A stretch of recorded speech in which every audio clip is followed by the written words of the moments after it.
오늘은 기다나 두 번째 특강이죠. 지난 시간에 우리가 36페이지까지 공부를 했는데, 지난 시간에 공부한 중에서 여러분들이 바로 복습을 했죠.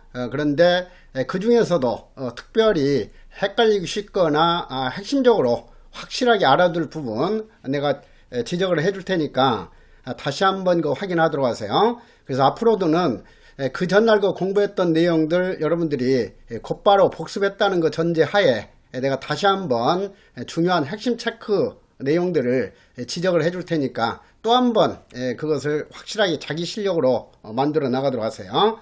그래서 지난 시간에 공부했던 내용 중에서는 18페이지 1번에 4번 선지, 19페이지 6번에 1번 선지, 그리고 20페이지 8번에 3번 선지예요.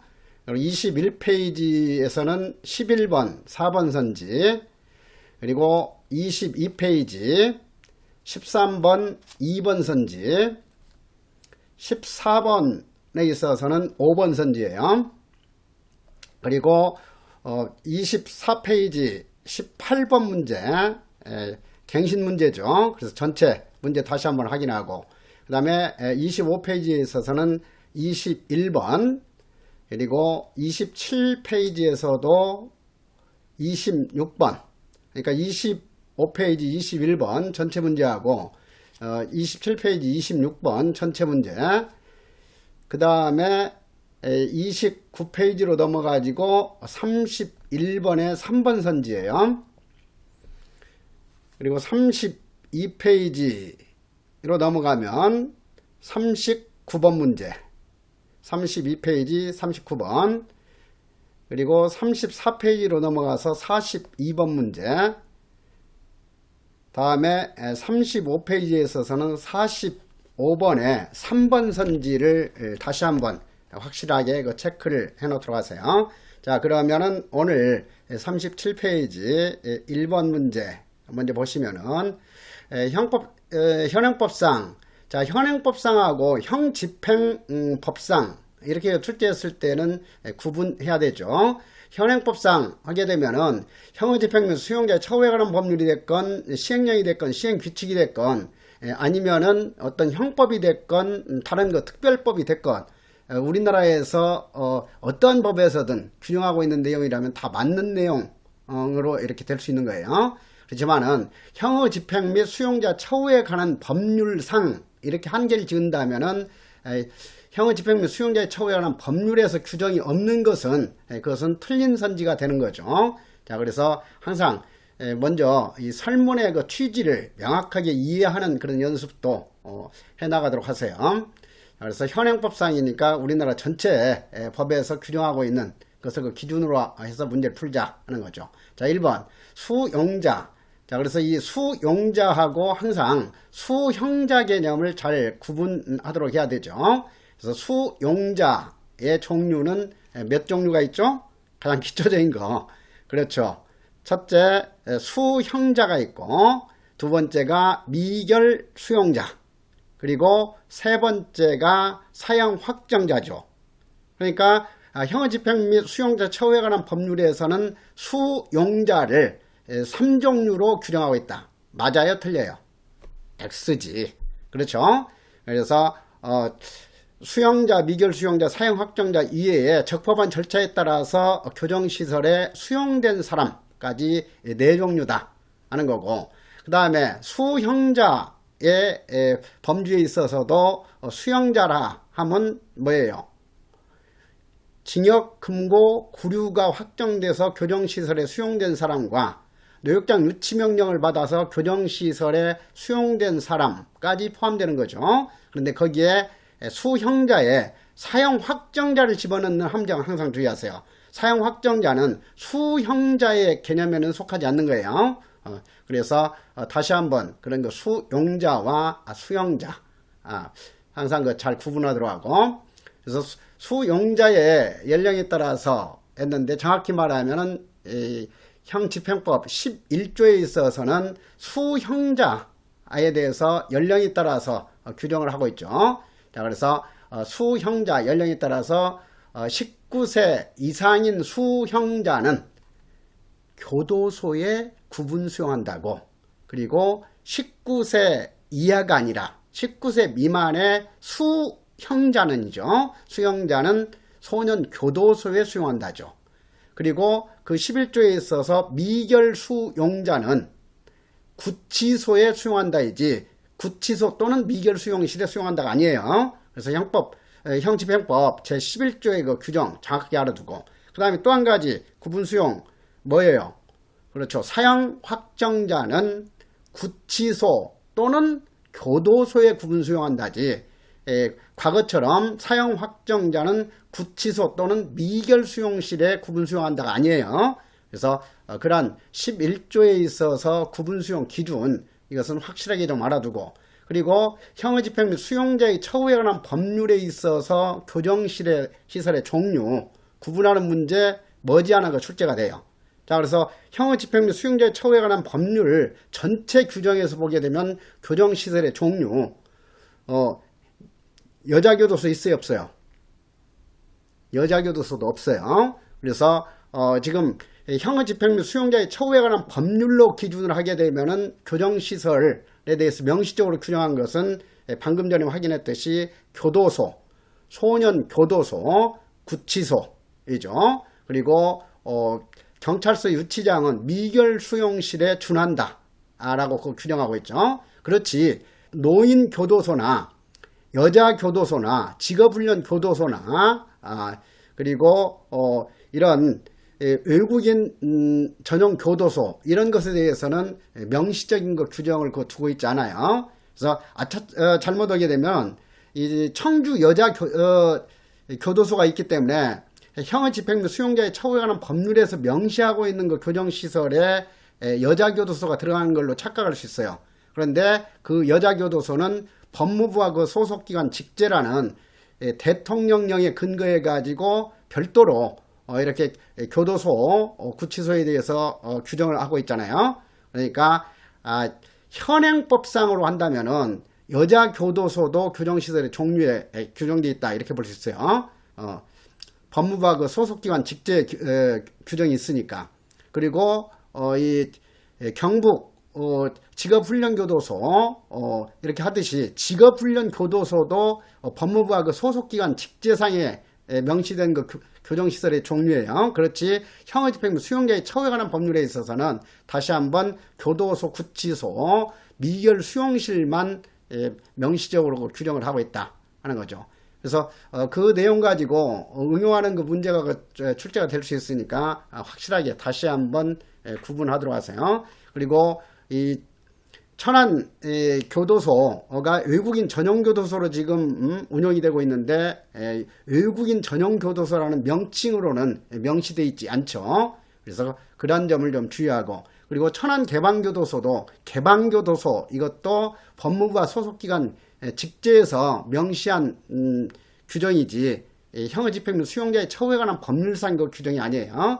그래서 다시 한번 앞으로 시험과 출제될 가능성이 높기 때문에 현행법상이 아니라 형의 집행 및 수용자의 처우에 관한 법률상 교정시설의 종류로서 명시되어 있는 것은 몇 개인가 해가지고 이렇게 박스형 문제로 기억, 니은, 디귿, 리을 이렇게 해가지고 여자교도소, 직업훈련 교도소 이런 걸 넣어가지고 이렇게 출제할 수가 있어요. 자, 그러니까 그 점을 다시 한번 확실히 알아두기 위해서 소년교도소는 형의 집행 및 수용자의 처우에 관한 법률 제11조에서 명시하고 있죠. 그래서 소년교도소는 교도소의 구분으로서 명시되어 있다 하는 건, 그리고 교도소, 구치소 그 세 가지 다시 한번 확실하게 알아두고, 그 다음에 이번에 있어서 여자 수용자의 경우에는 분계주의, 경계만 나누어서 이렇게 하는 거죠. 이것이 형 집행 법령에 있어서는 분리수용을 뜻하는 거고,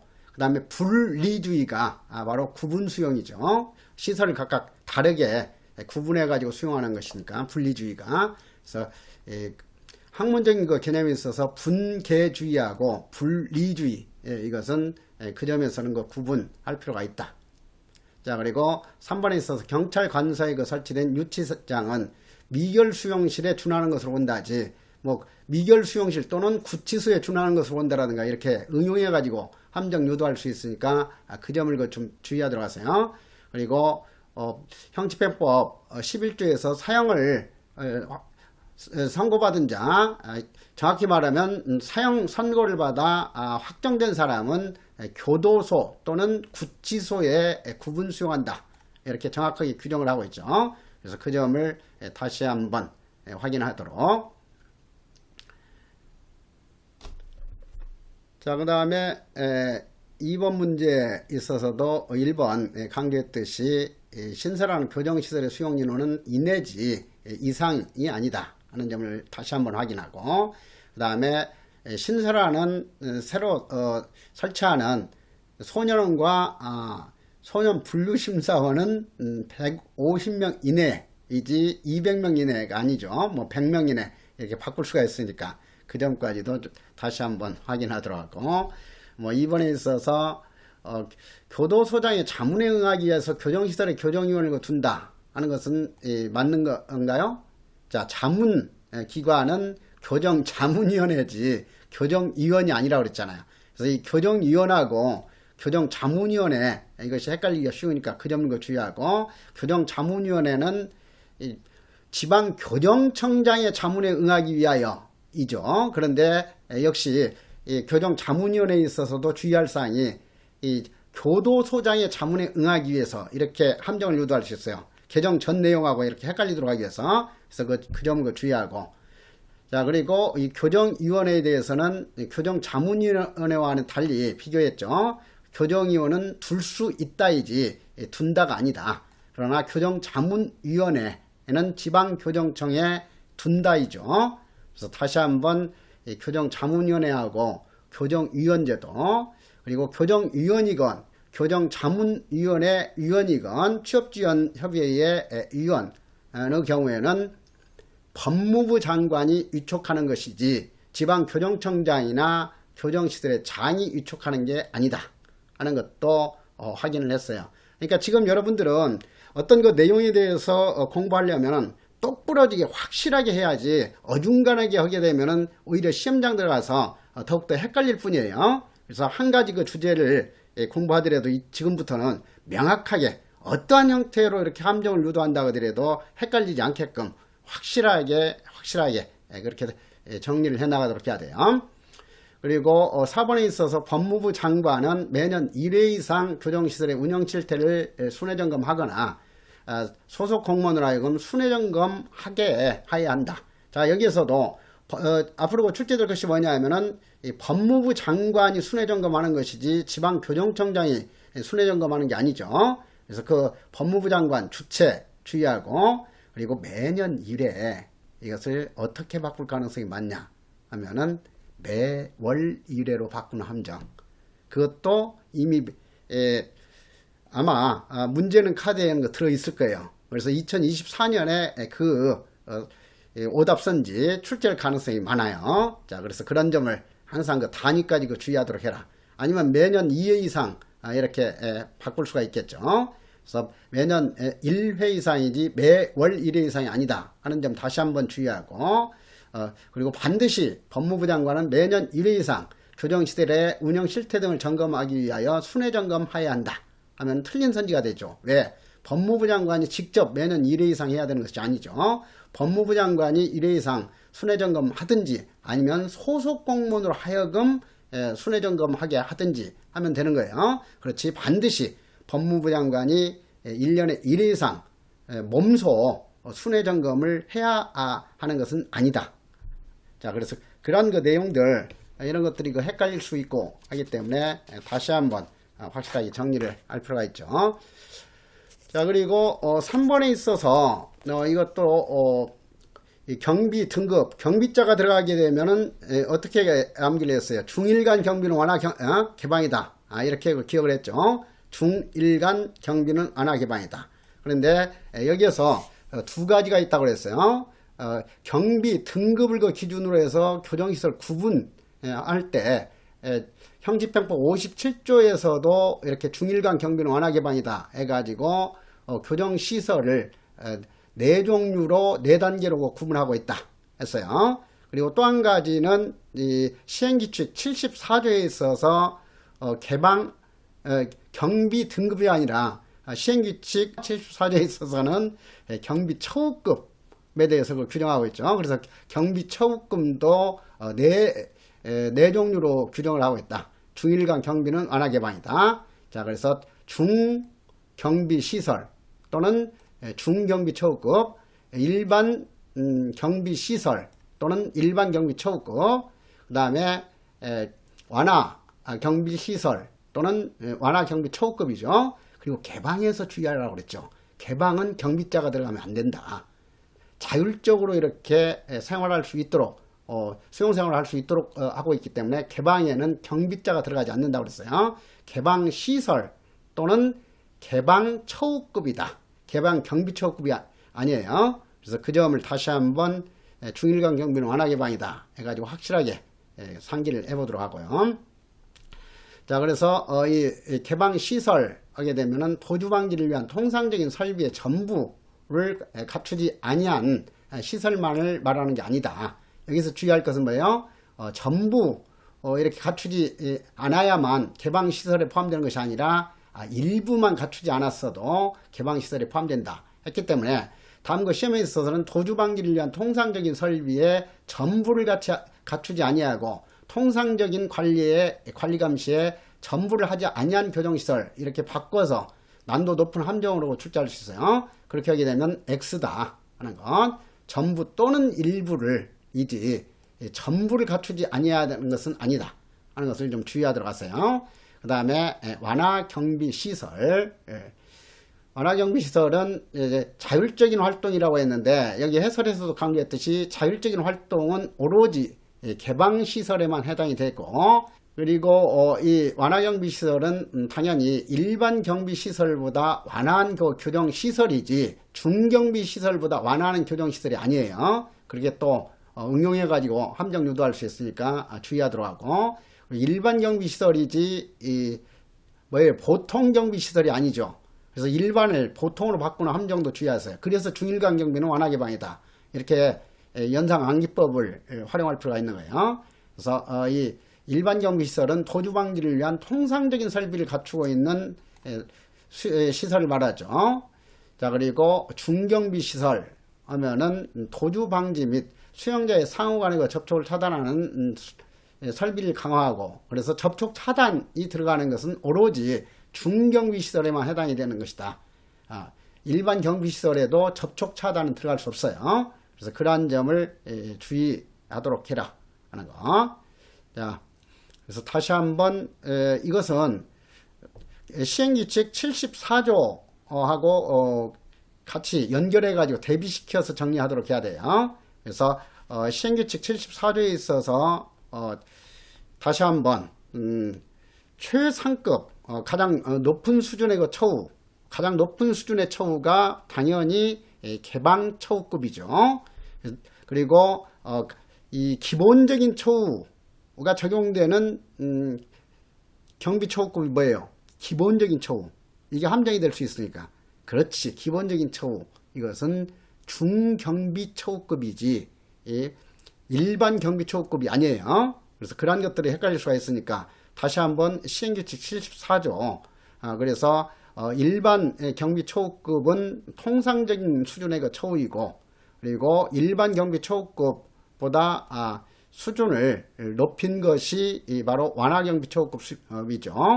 그리고 개방 처우급, 이것은 가장 높은 수준의 그 처우가 적용되는 경비 처우급이다. 그리고 또 중경비 처우급과 관련해서 이 장소에 따른 그 작업 지역 다시 한번 더 생각해 보세요. 그래서 중경비 처우급은 기본적인 처우가 적용되는 경비 처우급이고, 필요시 구내 작업이죠. 그렇죠? 그리고 일반 경비 처우급은 구내 작업이고, 필요시에는 뭐예요? 외부 통근 작업이야, 개방 지역 작업이야. 그렇지.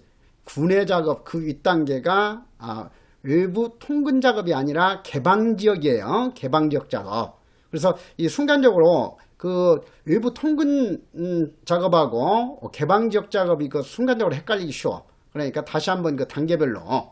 그래서 일반 경비 초급은 구내 작업이 원칙이고 필요하게 되면 한 단계 높여가지고 개방 지역 작업 가능이죠. 그 다음에 완화 경비 초급은 기본적으로 개방 지역 작업이고 필요한 경우에는 외부 통근 작업이죠. 그리고 가장 높은 수준의 경비 초급은 당연히 외부 통근 작업 또는 개방 지역 작업이지. 외부 통근 작업도 원칙적으로 적용이 되기 때문에 그 한 단계 밑에인 개방 지역 작업은 개방 초급에 있어서는 당연한 거예요. 그래서 그런 점을 다시 한번 확인하도록. 그래서 이런 것들이 좀 헷갈리기 쉬운 내용들이니까 그런 부분을 다시 한번 좀 확인할 필요 있어요. 그리고 기출문제 23년 9급 4번 문제를 한번 보도록 할게요. 23년 9급 4번 문제. 형의 집행 및 수용자 처우에 관한 법률 시행 규칙상 경비 처우급에 대한 설명으로 옳은 것은 이렇게 했잖아요. 자, 그래서 1번 개방시설에 수용되어 가장 낮은 수준의 처우가 필요한 그 수용자, 가장 낮다 하게 되면 중경비 처우급이죠. 그래서 가장 낮은 수준의 그 처우가 필요한 수용자는 개방 처우급이 아니라 개방 처우급은 가장 높은 수준의 처우가 필요한 수용자다 하는 거. 자, 이렇게 가장 낮은, 가장 높은 이렇게 헷갈리기가 쉽기 때문에 이점 가지고 출제를 했죠. 그 다음 2번에 있어서 완화경비시설에 그 수용되어 통상적인 수준보다도 낮은이 아니라 이렇게 낮은, 높은, 많다, 적다, 있다, 없다 이런 거 잘 바꿔요. 절대적, 상대적, 할 수 있다, 해야 한다 이런 것들이 전형적으로 뒤바꾸는 함정 패턴들이니까 항상 그런 그 문구가 들어있는 그 선지는 함정선지 아닌지를 다시 한번 확인하는 연습을 해나갈 필요가 있어요. 그래서 그런 점을 좀 주의하고, 그 다음 그 4번에 있어서도 중경비 시설에 그 수용된 가장 낮은 수준의 처우, 가장 낮은 수준의 처우인데 이것은 기본적인 그 처우라고 그랬어요. 그래서 다시 한번 시행규칙 74조 정확하게 알아두도록 들어가세요. 자, 그리고 6번 문제로 넘어갈게요. 현재까지 교도소 개량운동, 감옥 개량운동에 가장 큰 공헌을 한 학자로서, 사람으로서 평가되는 것이 존 하워드죠. 그래서 존 하워드에 대해서는 출제가 될 수 있으니까 6번 문제를 통해서 다시 한번 확실히 기억할 필요가 있죠. 당연히 교정시설의 민영화를 주장한 것이 아니라 국가시설화할 것을 주장했다 하는 것. 그리고 혼거 수용을 주장한 것이 아니라 최초로 독거 수용을 주장을 했었죠. 그래서 사형이나 유형에 대해서도 반대했다 하는 내용들. 다시 한번 그런 핵심적인 것들을 기억하도록 하고, 그 다음에 7번에 있어서 펜실바니아제 또는 뭐라고 해요? 필라델피아제라고도 하죠. 필라델피아제 또는 펜실바니아제는 주야 밤낮으로 엄격한 독거제를 실시했던 것이 특징이죠. 그래서 이 펜실바니아제하고 침묵제를 이렇게 연결시켜서 함정 유도를 할 가능성이 많기 때문에 절대적인 침묵을 강요했던 것은 5번제이지 펜실바니아제가 아니다 하는 것. 그래서 그러한 점을 좀 주의할 필요가 있죠. 그리고 이 작업 능률이 적합한 것은 혼거제이지 독거제가 아니죠. 그래서 독거제에 비해서 혼거제는 비용이 적게 들고 사회 복귀에 용이하고 작업 능률을 올리는데 효과적이다 하는 것이 대표적인 그런 그 장점이잖아요. 그래서 엄정 독거제인 펜실바니아제하고 혼거제의 그런 거 특징과 장단점을 구분하는 것은 가장 기초적인 내용이에요. 그래서 그런 점은 다시 한번 주의를 하도록 하고, 그래서 구금지와 관련해서는 출제 가능성이 가장 높은 것이 5번제이기 때문에 10번을 통해서 5번제 이 해설 정리된 내용까지 해가지고 확실하게 알아둘 필요가 있죠. 그래서 5번제 하면은 누가 창안했죠? 그렇죠. 린즈죠. 그래서 이 린즈의 5번제 이렇게 기억을 하도록 하고, 이 나중에 이제 이 누진처우, 단계적 처우와 관련해서 크로프턴의 아일랜드제가 나오는데 그 크로프턴의 아일랜드제에서 크로프턴하고 린즈를 뒤바꾸는 함정이 출제될 가능성이 많아요. 그래서 닌즈는 5번제, 그리고 크로프턴은 아일랜드제이죠. 마코노키 또 거기 마크 시스템, 마코노키 점수제죠. 그래서 이런 중요한 학자들 같은 경우도 다시 한번 순간적으로 헷갈리지 않도록 이렇게 대비시키면서 이해할 필요가 있고, 그래서 당연히 5번제 하게 되면은 주간에는 이 공장에서 이 여러 수용자들끼리 섞여가지고 혼거 작업을 하고 밤에만 이제 독방에서 구금되는 방식이죠. 그래서 5번제는 완화된 그 독거제 또는 야간 독거제라고도 하고, 그리고 기본적으로 혼거제를 바탕으로 하고 있는 거죠. 그래서 이 5번제를 별칭으로는 혼거제라고도 부르기도 한다 했죠. 그래서 그런 거 특징들 이해하면서 집단생활 하에서 사회적인 훈련이 적합하다. 자, 이것도 설문 그 취지를 정확하게 이해하지 않으면 아차하면 헷갈리죠. 당연히 5번제에 해당하는 내용이에요. 이 집단생활하에서 사회적 훈련이 적합하다 하는 것은. 그런데 장점이지 단점이 아니죠. 그래서 이렇게 여기에서는 그런 좀 기교적인 문제로 출제가 됐어요. 그래서 이런 것 같은 경우는 이런 거 문제 출제에 있어서 그런 거 기교에 빠지지 않도록 좀 연습해 둘 필요가 있죠. 그래요. 항상 4개 선지 읽어가지고 명확하게 정답이 가려지지 않는다든가 했을 때는 다시 한번 차분하게 설문을 읽으면서 단점인지 장점인지, 아까도 강조했듯이 현행법상인지 아니면 어떤 거 법률 한정해가지고 소년법상 또는 형의집행부 수용자 처우에 관한 법률로 한정한 문제인지, 그 다음에 또 거기에서도 형의집행부 수용자 처우에 관한 법령상 이렇게 출제한 것하고 법률상 이렇게 출제한 것은 또 달라요.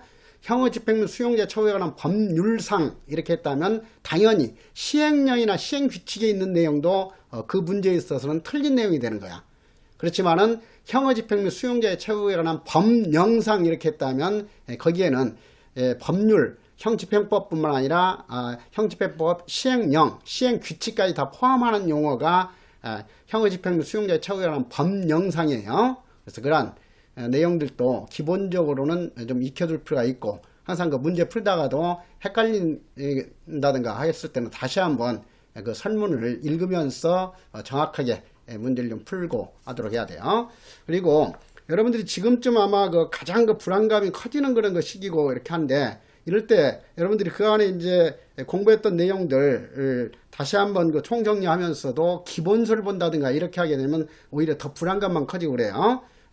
그러니까 웬만하면은 객관식 그 중심으로 해서 객관식 중에서도 선지 중심으로 하고, 그 다음에 새로 책 구입을 했으면은 먼저 실전하고 똑같이 9급 20문제씩이니까 20문제 해가지고 교정학계로는 최소한 12, 3분 안에 마킹까지 끝내야만이 영어나 국어에 그 나머지 시간을 투자해 준다고 그랬어요. 그래서 지금쯤은 그러니까 단순히 그냥 실력만 이렇게 많이 갖추려고 하지 말고 실전 연습도 많이 해야 돼요. 그러니까 문제 풀 때는 항상 딱 교정학회로는 가급적이면 10분 딱 정해가지고 20문제씩 끊어가지고 실전하고 똑같은 그 자세로 풀어나가는 그런 훈련을 해나가고 이렇게 할 필요가 있어요. 그래서 아무튼 그 불안감을 그 줄이기 위해서는 문제를 많이 푸는 것이 가장 그 효과적이고 그래요. 그래서 될 수 있으면은 그런 거 방법으로 이렇게 나머지 기간 가장 효율적으로 안정되게 준비를 좀 해나가도록 하세요. 그래서 5번째 특징 및 장단점 확실하게 다시 한번 정리를 하도록 하시고요. 그래서 구금제와 관련해서는 다음 시험에서 5번제가 출제될 가능성이 가장 높아요. 그리고 15번에 있어서도 이 3번 해설 내용 정확하게 다시 한번 체크할 필요가 있죠. 자, 이 혼거제와 관련해서 반독거제는 휴업일이나 야간에 그 독거시키는 방법, 이것이 5번제를 반독거제라고도 한다. 완화된 그 독거제라고도 한다. 자, 따라서 주야간 혼거제 그 폐단을 보완할 수 있다는 거. 5번제도 악폐 감염을 방지하기 위해서 5번제도 혼거제를 그 기본으로 하지만은 대화를 금지시키기 때문에, 교담을 금지시키기 때문에 악폐 감염을 방지할 수 있다 하는 것이 5번제 독특한 그런 거 장점이라고 할 수 있죠. 그래서 5번제는 혼거제를 그 바탕으로 하지만 악폐 감염까지 방지할 수 있는 그런 거 장점이 있다 하는 거. 그리고 지금 시행령이 있어서 형집행법 시행령에 있어서는 독거 수용 두 가지 종류로 구분하고 있죠. 어떻게 구분하고 있어? 이건 가장 기초적이면서 헷갈리기 쉬운 내용이에요. 개호상 독거 수용하고 처우상 독거 수용 잘 뒤바꾼다고 그랬잖아.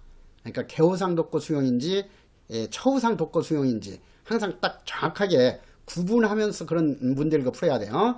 그러니까 여러분들 시험장 나오면 알겠지만은 뭐 몰라서 틀려서 떨어지는 게 아니야. 지금까지 충실히 공부했던 사람은 다 아는 내용이지만 그 순간적으로 착각한다든가 아니면은 실수해가지고 몇 문제 틀려가지고 시험에 떨어지게 되는 거예요. 그렇기 때문에 그런 거 실수할 수 있는 내용들, 착각하기 쉬운 그런 거 단어나 용어들 이런 거 같은 경우는 항상 이렇게 머릿속에 대비시키면서 문제를 풀어나가고 이렇게 할 필요가 있고 그래요. 자, 그래서 이 처우상 독거 수용인지 개호상 독거 수용인지는 반드시 그때그때 구분하면서 문제를 풀도록 해야 된다 하는 거. 그래서 처우상 독거 수용은 주간에는 교육, 작업 등 처우를 위하여 일과에 따른 공동생활을 하고, 그리고 휴업일과 야간에만 독거 수용하는 것을 말한다인데, 어떻게 또 교묘하게 함정 유도하냐면 야간에만 독거 수용하는 것을 처우상 독거 수용이라고 한다 이렇게 바꾸는 함정 주의하세요. 야간에만 해버리면 틀리지. 휴업일과 야간에만인지, 그리고 휴업일에만 이렇게 또 바꿀 수도 있고 그래요. 그러니까 처우상 독거 수용은 휴업일과 야간에만 독거 수용 하는 그 방식이다. 그리고 개호상 독거 수용의 경우에는 항상 독거 수용하는 방식이죠. 근데 우리나라 그 개호상 독거 수용에 있어서도 수계 운목 진접에는 다른 수용자와 접촉하게 할 수 있다. 그래서 수계 운목 진접 해가지고 법령에서 머리글자 암기법으로도 그 제시되어 있고 그러잖아요. 그래서 다시 한번 처우상 독거 수용하고 개호상 독거 수용은 명확하게 시행령 5조를 통해서 정리해 놓도록 하세요. 18번으로 넘어갈게요. 뭐 구금제는 가장 기초적인 내용들이니까 다시 한번 여러분들이 그 정리를 좀 해나가면 충분해요. 자, 1번에서 형집행법은 독거 수용을 원칙으로 하고 있지 혼거 수용을 원칙으로 하는 게 아니다. 가장 기초적인 문제로 잘 바꾸죠. 그리고 필요한 경우에는 예외적으로 혼거 수용을 인정하고 있다. 그래서 혼거 수용할 수 있는 그 사유 출제 잘 되죠. 그래서 첫째, 독거실이 부족했을 때, 생명, 신체 보호 필요성이 있을 때, 정서적 안정 필요성이 있을 때, 그리고 이 교화, 건복을 위해서 필요한 때이죠. 그래서 다시 한번 그러한 원칙적으로 독거 수용이지만 예외적으로 혼거 수용할 수 있는 사유를 정확하게 파악할 필요가 있다 하는 거. 신자 거실은 신임한 날로부터 5일로 바꾸는 함정 주의하고, 3일은 신자 거실에 수용해야 한다지 수용할 수 있다가 아니죠. 이것은 필요적 규정인데 의무적 규정으로 바꾸는 함정 문제도 출제될 가능성이 많아요. 당연히 뭐 이 숫자 바꾸는 것이 첫 번째 전형적인 함정 패턴이고, 두 번째는 이것이 의무적 규정으로 바꾸는 거 주의해라. 신입자 거실에 수용해야 한다. 그리고 이 신입자 거실에 그 수용되어 있는 그 동안에는 어떠한 명분으로든 절대로 작업을 부과해서는 아니 된다 하는 거죠. 그리고 19세 미만자에 대해서는 며칠까지 연장할 수 있다?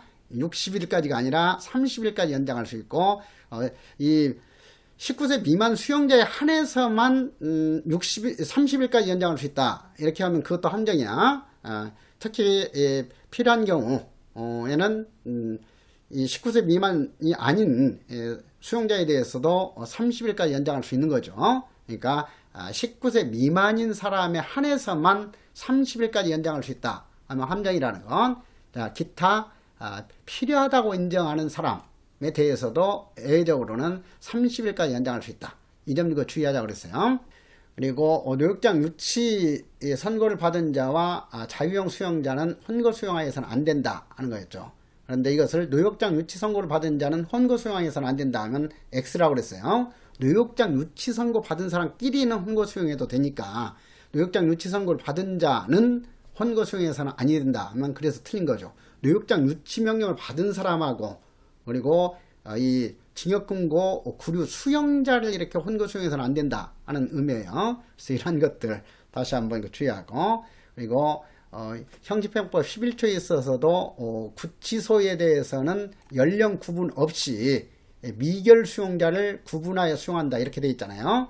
그래서 구치소, 교도소에 대해서는 연령 19세 미만 수용자하고 19세 이상 수용자를 구분하도록 이렇게 연령에 따른 구분 수용을 두고 있어요. 하지만 구치소 수용에 있어서는 연령에 따른 그 구분 수용은 명시되어 있지 않다 하는 거. 그래서 그러한 점을 다시 한번 확인할 필요가 있다 하는 거.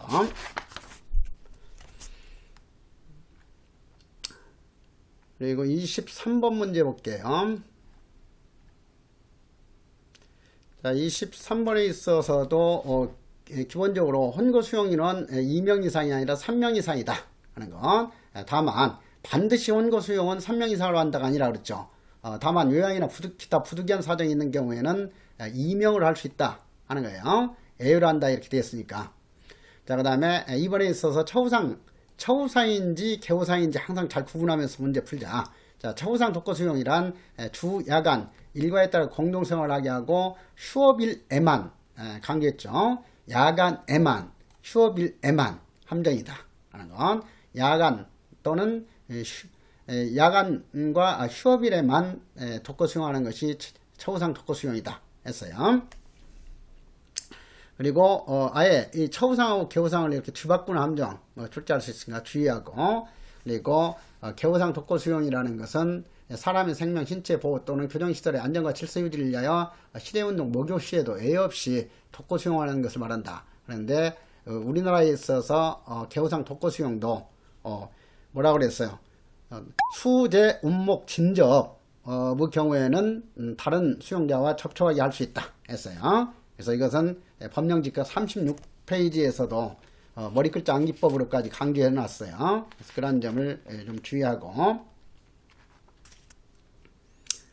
그리고 과밀수용에 대해서도 기본적으로 다시 한번 24번을 통해서 이해를 해보면은, 과밀수용 교도 간의 사기저하와 수용환경 악화를 초래해야 한다.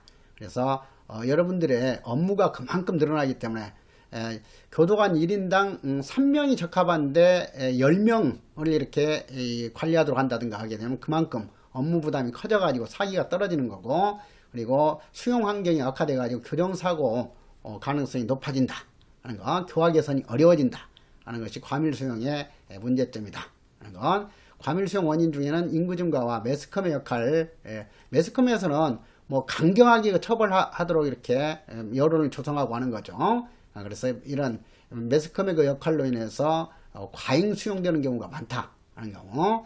그래서 과밀수용 해소책으로서 브룸스타인이 제시했던 5가지 그 전략 출제 잘 되죠. 선별적 무능력화, 그리고 지역사회 교정의 확대, 이것은 정문정책, 프론트 도어 정책 이렇게 해서 소개하고 있잖아요.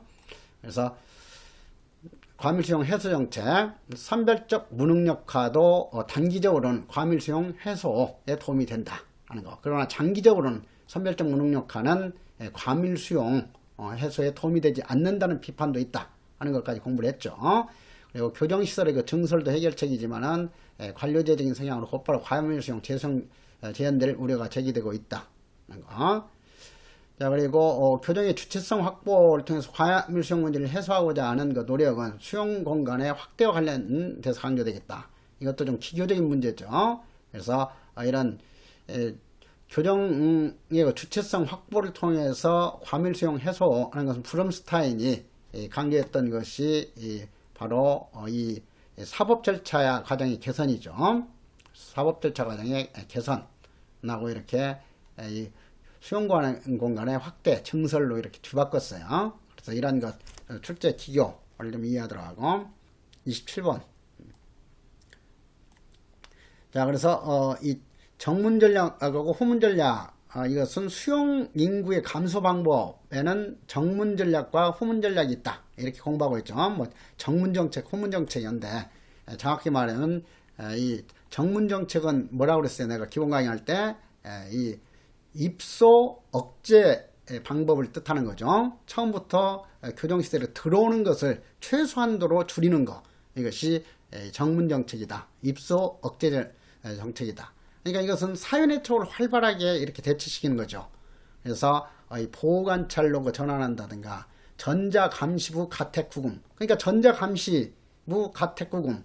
이게 보통 가택구금 할 때는 전자감시를 같이 병행하는 거예요. 그래서 전자감시부 가택구금인데, 그러니까 전자감시도 정문정책의 일종이 될 수 있는 거죠. 그래서 이 전자감시도 과밀수용 해소에도 도움이 된다 하는 거. 그리고 사회봉사명령이라든가 수강명령이라든가 이런 사회내초를 적극 활용하는 거. 이것이 정문정책이고, 정문정책에서 나타나는 문제점이 바로 형사사법망의 확대이지 후문정책에서 나타나는 문제점이 아니죠. 그래서 이런 게 정문정책하고 후문정책을 이렇게 기교적으로 잘 바꾸니까 주의하도록 해라 하는 거. 그러니까 기소유예나 조건부 기소유예 이런 거 다이버전, 이것은 바로 사회내초로 전환시키는 거잖아, 처음부터. 그렇기 때문에 정문정책이지 후문정책이 아니다. 그래서 앞으로도 이런 정문정책하고 후문정책을 이렇게 헷갈리도록 출제하는 것은 전형적으로 함정 패턴으로 출제할 거예요. 그래서 그런 점을 주의하도록 하고, 그 다음에 소극적인 전략, 이것은 무익한 전략 이렇게 번역하기도 하죠. 그리고 선별적 무능력화, 그리고 3번에 있어서 사법 절차 과정의 개선, 이렇게 해서 5가지 브룸스터인의 과밀수용 해소 방안, 대표적으로 출제하는 거니까 확실하게 그렇게 기억하도록 하고요. 그 다음에 교도사회연구도 최근에 종종 출제하고 있어요. 그래서 다시 한번 28번을 통해서 서덜랜드와 크래시가 제시했던 하이문화 하면은 반드시 내가 대비시키라고 했던 것이 뭐예요? 형사적 특편에 있어서 클로드 올린의 차별적 기회구조 이론에 있어서 하이문화의 그 종류 3가지, 범죄적 갈등적 도피적 하이문화하고 서덜랜드와 크래시가 제시했던 이 수용자 하이문화 3가지, 합법지향적, 수용자항적, 범죄지향적을 잘 대비시키도록 해놓도록 해라 했던 거예요. 그래서 그러한 점을 이거 주의하도록 하고, 31번을 통해서 정리하도록 할게요. 자, 1번. 클레머가 최초로 교도소화라는 개념을 제시했던 학자죠. 클레머의 교도소화 개념 다시 한번 이해를 하면서 수용기간이 장기화될수록 교도소화가 강화된다고 했는데, 쉴러는 이것에 대해서 비판하면서 이 교도관에 대한 친화성의 정도는 어떻게 된다 그랬어? 교도관의 친화성을 정도하게 되면 U자형이죠, U자. 그러니까 입소 초기에는 이 수용자들이 여러분들하고 친밀하게 지내는 거죠, 그냥. 그러니까 규율도 잘 지키고 하는 거야. 교도관의 친화성의 정도하고 교도소화의 정도는 완전히 정반대로 나타난다고 그랬죠. 그래서 교도관에 대한 그 친화성의 정도가 크면은 교도소화의 정도는 약하죠. 낮은 거예요. 그런데 슐러는 교도관의 친화성의 정도를 기준으로 해서 U자형으로 나타난다 했었고, 그것을 응용해서 해석하면 교도소화 정도는 거꾸로 U자형이죠. 그래서 그런 점을 다시 한번 확실하게 이해를 하고, 그 다음에 서덜랜드 크래시가 제시했던 3가지 범죄지향적, 합법지향적, 수용지향적 하이문화. 그래서 다시 한번 그 수용지향적 하이문화는 완전히 쥐새끼처럼 이렇게 살아가는 유형이다, 이렇게 비교를 했잖아요. 그래서 어렸을 때부터 계속 이런 이 교정시설에 오랫동안 수용되어 있는 사람들이기 때문에 밖의 생활에는 익숙하지 않은 거예요. 그래서 그런 사람들은 교정시설 내에서만 이렇게 어떻게 하면 좀 더 많은 혜택을 얻으면서 이렇게 수용생활을 할까, 이것에 대한 관심이 있기 때문에 밖의 생활이라든가 이런 데에서는 관심이 없다 했어요. 그래서 교도소화 정도 가장 심하고 빠르게 되는 것이 수형지향적 하이문화다 했죠. 그래서 수형지향적 하이문화의 그런 특징, 그리고 합법지향적 하이문화는 대부분의 수용자인 사람들이죠. 나가서 이제 정상적인 생활을 해야 되겠다 하는 사람들, 합법지향적 하이문화. 그리고 조직범죄자에 해당하는 사람이 범죄지향적 하이문화다 했어요. 그래서 수형지향적 하이문화, 슈렉의 이 역할 유형하고 대비시켜서 슈렉의 역할 유형도 출제 가능성이 높으니까 확실하게 기억하세요. 4가지. 그래서 이 고지식하게 규범도 잘 따르고 여러분들이 지시에도 잘 따르고 하는 것이 합법지향적 하이문화잖아요.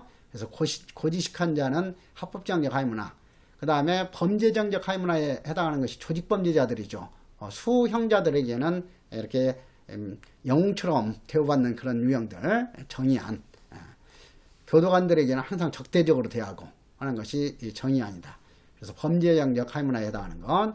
그리고 정치인에 해당하는 것이 수형자적 하위문화죠. 그리고 성격 이상 등으로 항상 뭐 교도관에게도 적대적으로 행동하고 동료 수용자들에게도 이렇게 적대적으로 행동하면서 항상 위법한 행동을 가장 많이 행하는 그런 거 무법자, 성격 이상자들이죠. 무법자.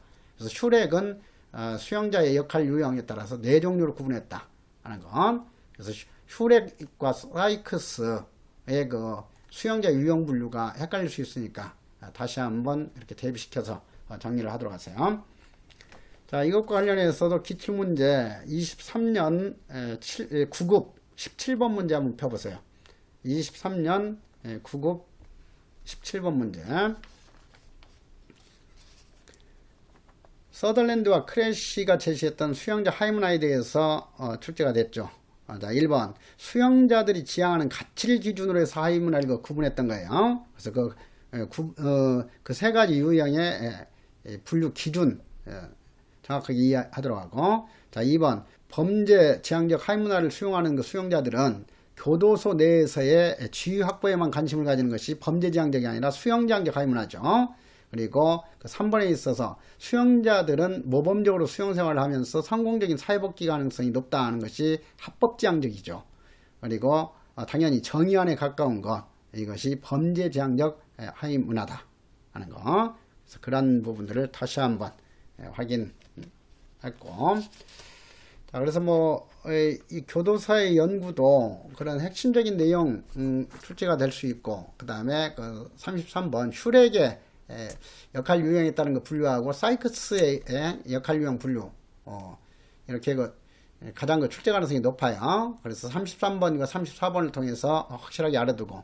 자, 연상 기법을 쓰기 위해서 사이사이에다가 동물을 집어넣어 가지고 고릴라, 늑대, 생쥐까지 이렇게 포함시켜서 분류했던 사람이 사이크스다. 그래서 사이크스에서는 이 사이사이 동물을 집어넣었다 이렇게 연상하자고 그랬어요.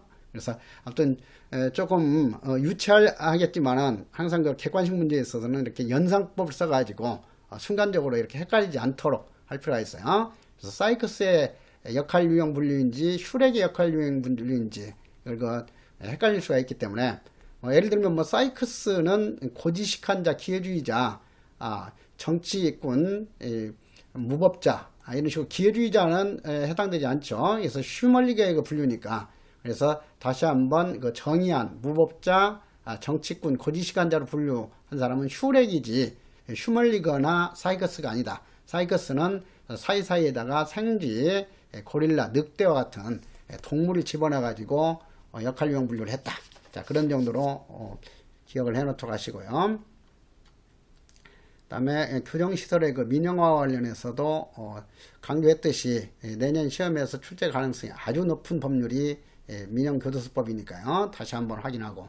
그래서 1번 민영교도소 등에 수용된 수용자가 작업에 생길 수입은 국고 수입으로 한다. 이것을 민영교도소 수입으로 한다라든가 교정법인 수입으로 한다든가 수용자의 임금으로 한다. 이런 식으로 바꾸는 함정 문제 주의하자고 그랬죠. 우리나라에 있어서는 교도작업 임금제는 민영교도소건 국가운영교도소건 전혀 채택하고 있지 않다. 오로지 모든 교도작업 수입은 국고 수입으로 한다. 이죠. 이거하고 헷갈릴 수 있는 것이 형사형 특편에 있어서 뭐예요? 근로보상금이잖아. 치료감호법에 있어서 근로보상금은 법무부 장관이 정한 바에 따라서 지급해야 한다. 이죠.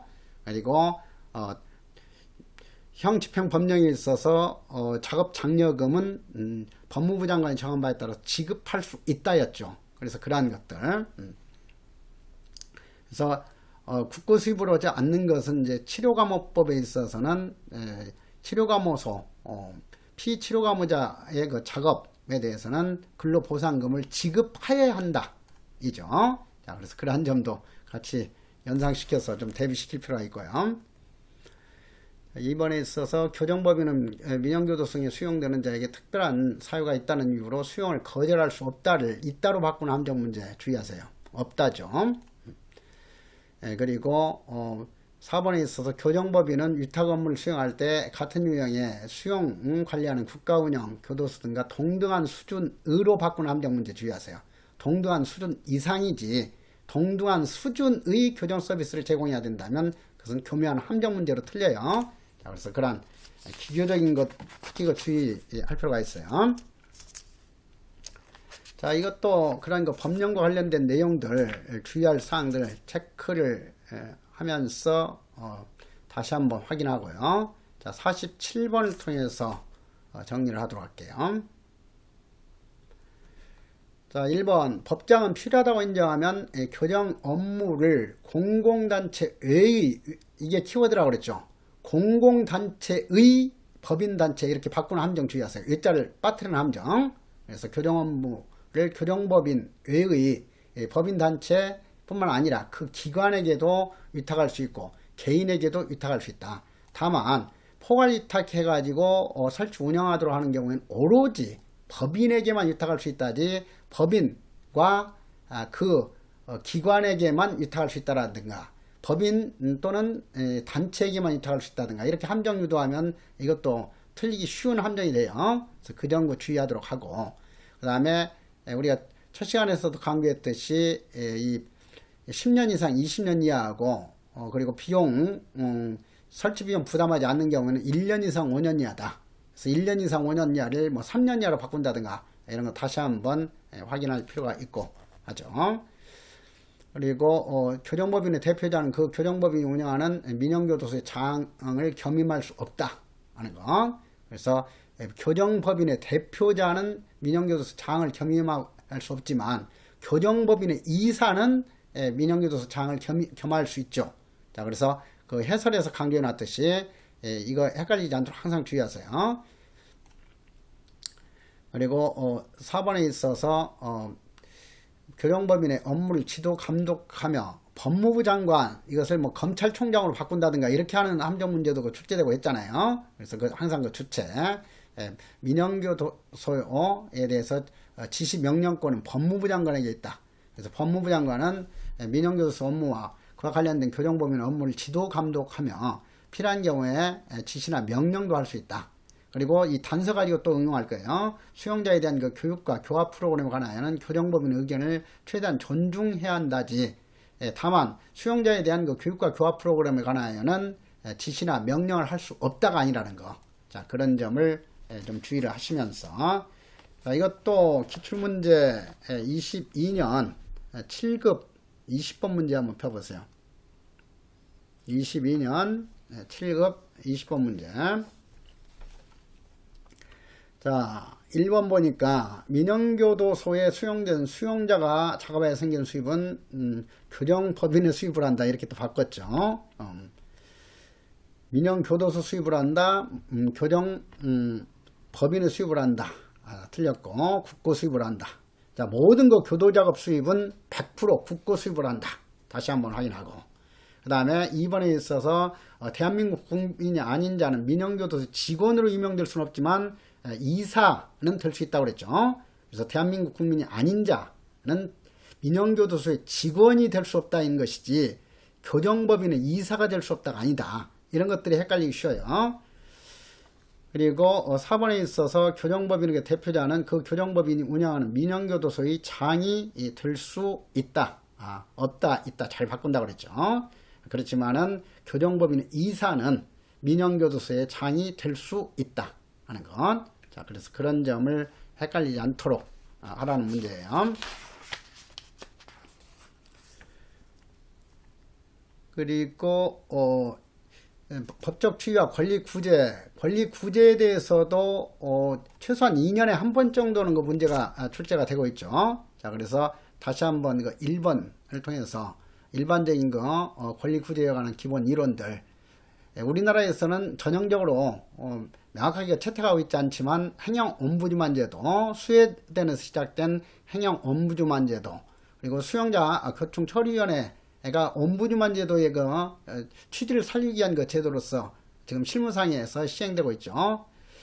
이것은 사법적인 권리구제제도가 아니라 비사법적 권리구제제도다. 그래서 항상 여기서 함정은 B자 빠뜨리는 함정 주의하도록 해라 했죠. 사법적인 권리구제제도는 형집행법령에서 규정하고 있지 않는 제도죠. 당연히 민사소송, 형사소송, 헌법소원 이런 것들이니까 그런 거 소송 관련 법률에서 규정하고 있는 권리구제제도가 사법적 권리구제제도고, 사법적 권리구제제도는 비사법적인 권리구제제도에 비해서 기간도 오래 걸리고 비용도 많이 들고 전문가의 도움 없이는 시행하기 어렵다는 그런 거 단점이 있다 했잖아요. 그리고 이 비사법적인 권리구제제도로서 형의 집행, 수용자 처우에 관한 그 법령에서 규정하고 있는 비사법적인 권리구제제도는 대표적인 것이 뭐예요? 청원과 소장 면담이죠. 그리고 이 순회점검도 간접적인 권리구제제도로는 인정되고 있다 했어요. 시찰은 권리구제제도하고는 관련이 없다. 행정공개제도 중에서 권리구제제도의 성격을 지니고 있는 것은 순회점검이다 하는 것을 정리했어요. 그래서 그러한 내용들 다시 한번 확인하면서 자, 이것도 이 행정ombudsman 제도와 관련해서 23년 9급 14번 문제로 출제가 됐잖아요. 자, 그래서 23년 9급 14번 문제 한번 펼쳐보도록 하세요. 이것이 작년 시험에서 대다수 학생들이 가장 어렵다고 했던 그 문제 중에 하나예요. 그렇지만 나하고 같이 공부했던 사람은 충분히 그 설명을 했었던 내용이었을 거예요. 자, 그래서 14번에 있어서 재소자 권리구제제도로서 옴부드만에 대한 그 설명을 옳지 않은 것은 가장 근데 이런 거 좀 색다른 내용이 출제됐다 하더라도 항상 실전 문제 풀 때는 당황하지 말라고 그랬어요. 침착하게 이렇게 이런 일상적으로 출제되지 않는 어떤 그 내용에 대해서 출제했을 때는 웬만하면 그 선지에다가 살며시 정답을 이렇게 가릴 수 있도록 어떤 그 논리 모순적인 내용을 집어넣는다든가 이렇게 하는 경우도 많고 그래요. 그러니까 차분하게 풀면 오히려 정답은 쉽게 가려지는 경우가 많고 그렇죠. 자, 그러니까 어떤 내용이 출제되더라도 항상 어떤 시험에 있어서든 만점 방지용 문제로서 한 문제 정도는 이렇게 어떤 그 교재도 없는 내용 이런 것이 출제될 수도 있고 그래요. 그래서 그럴 때는 오히려 대부분의 학생들이 이렇게 순간적으로 멘붕에 빠진다든가 당황하게 되면은 그 다음 문제까지 이렇게 실수하게 되고 그래요. 그래서 그럴 때도 미리서 이제 항상 내가 공부하지 않는 내용에 대해서도 한 문제 정도, 한두 문제는 출제될 수 있다. 이런 것을 염두에 두면서 그런 그 문제가 나타나면은 대다수 학생들이 이렇게 당황하면서 멘붕에 빠진다든가 하겠구나 하면서 슬며시 미소 지으면서 차분히 푸는 그 훈련 이렇게 할 필요가 있고 그래요. 자, 그래서 자, 1번도 보시면은 성공 여부의 그 독립성, 성공 여부는 독립성과 비당파성, 전문성에 달려 있고, 2번 옴부드만의 독립성과 전문성을 확보하기 위해서 교정당국이 임명해야 된다. 상식적으로 바로 정답 가려지는 내용 아니에요? 이런 식으로 출제한다 이 말이야. 좀 생소한 내용은. 그다음에 3번에 있어서 재수자의 그 불평을 수리하여 조사하여 보고서를 작성하여 적절한 그 대안을 제시하는 제도이다. 그리고 4번에 있어서 원래 정부 관리에 대한 시민의 불평을 조사할 수 있는 권한을 가진 수혜된 공무원 제도에서 시작되었다. 자, 그래서 그 2번에 있어서 독립성과 전문성을 확보하기 위해서는 교정당국에서 관여해서는 안 되죠. 독립성을 확보해야 되니까 공정하게 조사, 판단 내리도록 하기 위해서 가장 기초적인 이런 상식적인 내용 가지고 작년에 출제를 했어요.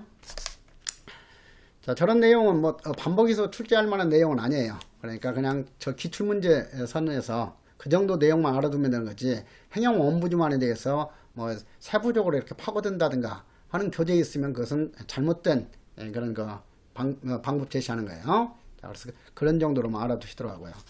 자, 그래서 이 부분도 기초적인 내용들을 쉽게 여러분들이 파악할 수 있으니까 쭉 풀면서 자, 9번을 통해서 한번 확인하고 넘어가도록 할게요.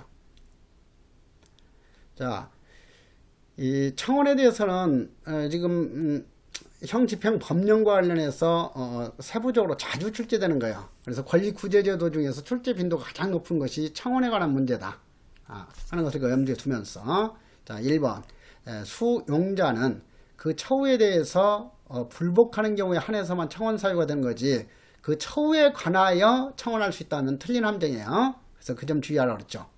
처우에 관하여 소장 면담을 신청할 수 있다이지 처우에 관하여 청원할 수 있다가 아니다.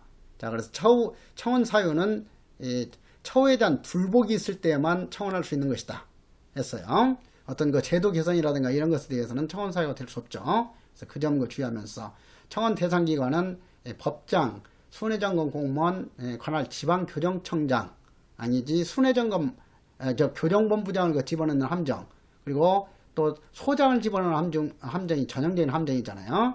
그래서 정보공개 청구 대상 기관에는 소장이 포함되지만 청원 대상 기관에는 소장이 포함되지 않고, 그리고 청원 대상 기관에는 순회점검 공무원이 포함되지만 정보공개 대상 기관에는 순회점검 공무원은 포함되지 아니한다. 그리고 교정본부장이 들어가면 어떠한 그 선지가 됐건 모두가 다 틀린 선지다 이렇게 했잖아요.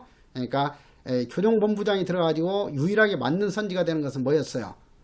지난 시간에 공부했던 중앙급식관리위원회 위원장은 교정본부장이 된다 하는 것만 맞는 거지, 앞으로 시험에 있어서 어떤 선지에 교정본부장이 들어있으면 무조건 다 100% 틀린 거야. 그래서 그 점, 그러한 것들을 좀 주의하도록 하고, 이번에 있어서 청원하려고 하는 수용자는 청원서를 작성하여 봉한 후에 소장에 제출해야 한다 하지 법무부 장관, 순회점검 공무원 또는 지방교정청장에 제출해야 한다가 아니에요. 그래서 그 점 주의하고, 다만 순회점검 공무원에 대해서는 청원은 말로도 할 수 있다. 자, 이것도 항상 좀 주의할 것이 뭐였어요?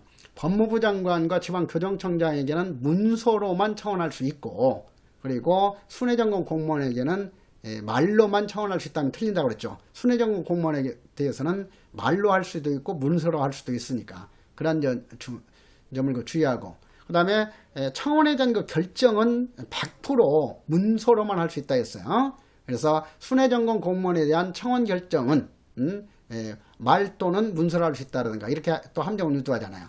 그러니까 청원은 순회점검 공무원에게 청원할 때는 문서로 해도 되고 말로 해도 되죠. 그렇지만 순회점검 공무원이 청원 결정할 때는 반드시 문서로만 할 수 있다 하는 거예요. 그래서 청원에 대한 결정은 100% 문서로만 해야 된다. 자, 그 점을 주의하도록 하고, 그 다음에 3번에 있어서 청원서를 개봉해서는 안 되고 지체 없이 법장, 순회점검 공무원 또는 관할 지방교정청장에게 보내거나, 그리고 순회점검 공무원이 순회점검을 했을 때는 직접 전달할 수는 있다 하는 거. 자, 그래서 3번 내용 같은 경우도 다시 한번 그런 점을 좀 주의하도록 하고, 4번에서 소장은 수용자가 관할 지방교정청장에게 청원하는 경우에는 그 인적사항을 청원부에 기록해야 한다. 자, 이것도 소장이 그 인적사항을 그 청원부에 기록해야 된다 하는 것은 어때요? 이 소장이 그 인적사항을 청원부에 기록하는 것은 수용자가 순회점검 공무원에게 청원하는 경우이죠. 자, 그래서 지방교정청장에게 청원하는 경우로 이렇게 함정을 유도했어요. 그래서 그 점 주의하고, 또 한 가지 주의할 것이 뭐였어요? 소장은 순회점검 공무원에게 청원하는 경우에는 그 인적사항을 청원부에 기록해야 한다 했지, 그 청원의 요지를 기록해야 된다고 바꾸는 함정까지도 주의하자 했었죠. 그래서 이런 것들은 내가 그 법령에서 아주 강조를 했던 내용들이니까 다시 한번 내가 함정 유도할 가능성이 높다는 내용들 위주로 해서 다시 한번 상기해 보도록 하시고요. 그 다음에 12번, 자, 국가인권회와 관련해서도 여기에서 다룬 내용들 정도는 종종 출제가 될 수 있고 그래요. 그러니까 다시 한번 2번 구금보호시설의 그 직원은 방문조사를 하는 그 위원이 시설 수용자와 면담하는 장소에 참석할 수 없다. 이것도 헷갈리기 쉽죠. 구금보호시설이 시설의 직원은 방문조사를 하는 그 위원에 대해서는 참석할 수 있다죠. 그렇지만은 어때요? 진정한 수용자와 면담하는 장소에는 참석할 수 없다예요. 진정인 수용자와 면담하는 것인지 아니면은 방문조사 시에 이 면담하는 경우인지 이게 헷갈리기가 쉬우니까 항상 그 점을 잘 구분하자 했어요. 그래서 확실하게 다시 한번 체크하도록 하고, 그래서 해설 보시면 구금보호시설의 직원은 국가인권위원회 위원 등이 시설 수용자와 면담하는 장소에는 참석할 수 있다. 자, 여기서 일반적으로 국가인권위의 위원 등이 시설 수용자와 면담하는 장소에는 참석할 수 있다지만은 진정한 시설 수용자와 면담하는 장소에는 참가할 수 없다죠. 그래서 그 점 주의하고, 그리고 시설 수용자와 면담하는 경우에도 녹음이나 녹취할 수는 없다 하는 거. 그래서 다시 한번 그 점을 강조를 했으니까, 진정인 또는 진정하려고 하는 사람과 면담할 때는 참여하거나 그 내용을 듣거나 녹취하지 못한다 하는 거. 다만 보이는 거리에서 감시할 수 있다. 미결 수용자와 변호인 사이에 접견하는 경우하고 똑같이 보이는 거리에서 감시할 수 있다 하는 거죠. 그리고 이것하고 헷갈리기 쉬운 것이 뭐였어요? 수용자가 순회전공 공무원에게 말로 청원하는 경우에는 이 보이는 거리에서 감시할 수도 없죠. 그러니까 이 수용자가 순회전공 공무원에게 말로 청원하는 경우에는 참여할 수도 없고 보이는 거리에서 감시할 수도 없다 했어요. 그래서 그런 내용들 다시 한번 12번을 통해서 헷갈리기 쉬운 그런 사항들을 좀 이해하도록 하시고요.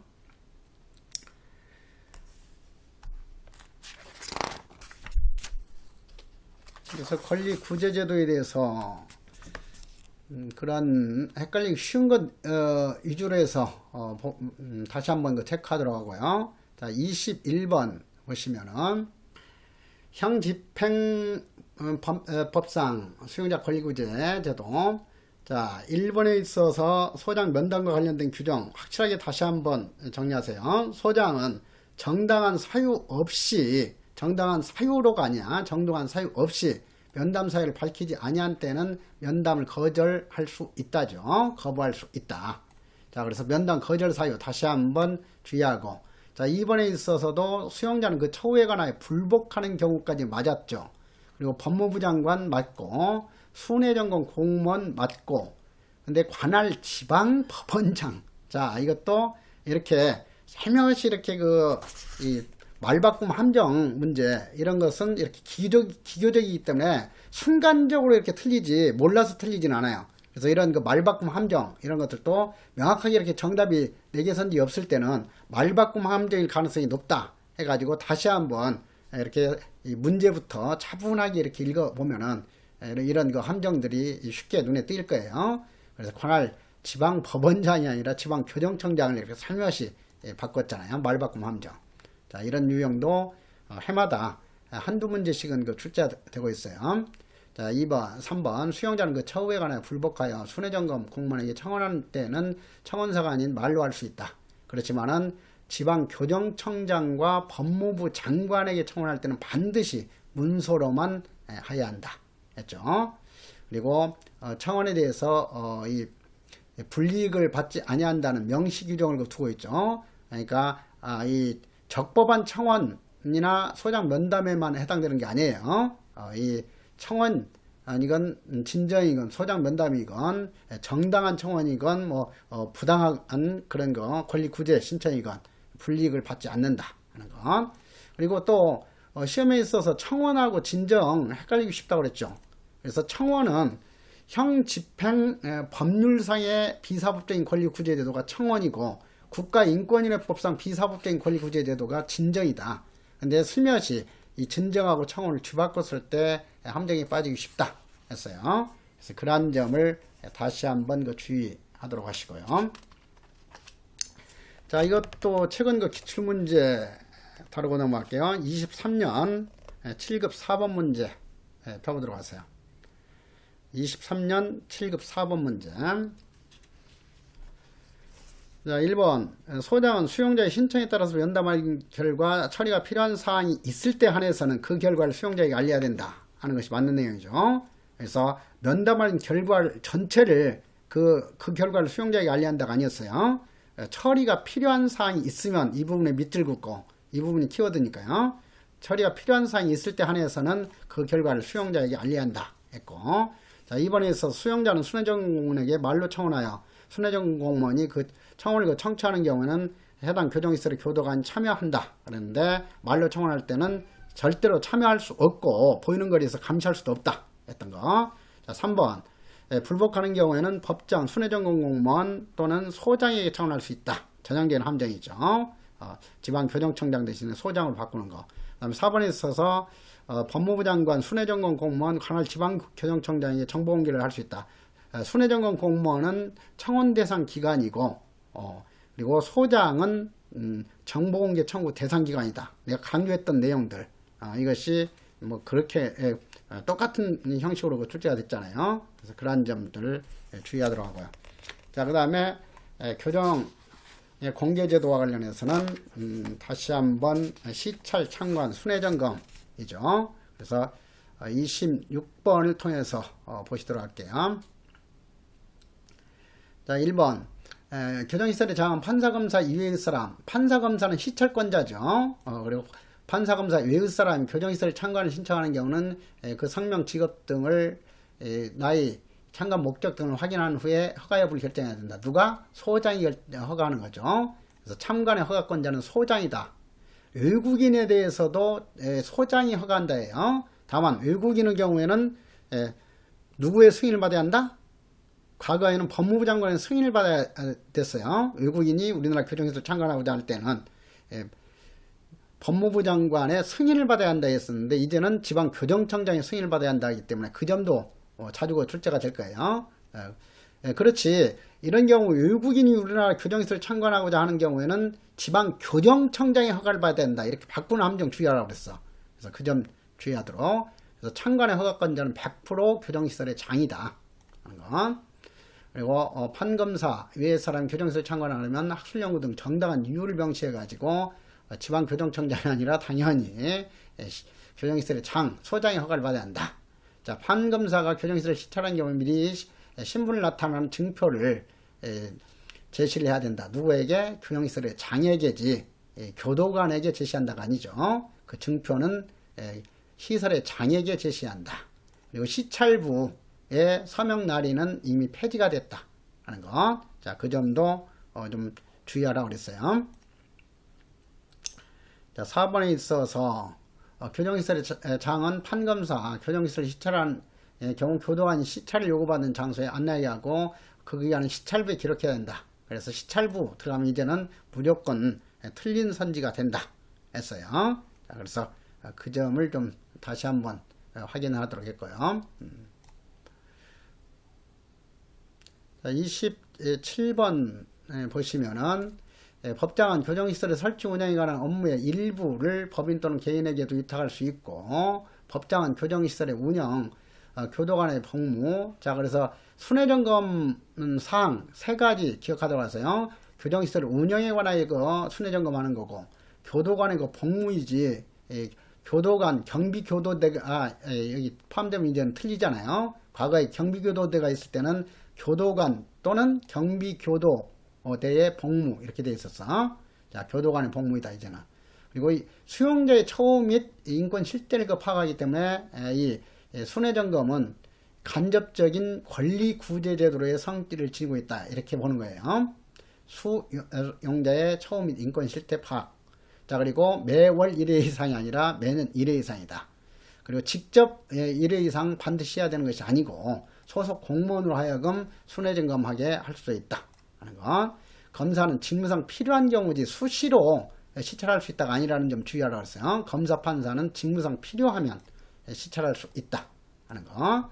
그리고 판사는 교정시설을 시찰하고자 하는 때는 정당한 이유를 명시하여 허가를 받지 않는 거죠. 그래서 앞으로 그 시험에 있어서 주의할 것이 뭐였어요? 참관과 시찰, 이게 헷갈리기 쉬워요. 그래서 시찰은 소장의 허가를 거치지 않아도 된다. 시찰은 금지된 장소가 전혀 없다. 그렇지만은 이 참관은 반드시 소장의 허가를 받아야 한다 였고, 그리고 금지되는 장소, 미결 수용자가 수용된 거실과 사용 확정자가 수용된 거실은 절대로 참관할 수 없다 하는 거죠. 그래서 그러한 참관하고 시찰, 뒤바꾸는 함정 문제까지 주의하면 되겠어요. 자, 오늘은 여기까지 하고 다음 시간에는 68페이지에서 101페이지까지 나갈 테니까 미리서 68페이지부터 101페이지까지 빨리 한번 풀도록 하세요. 오늘 또 수고 많았어요.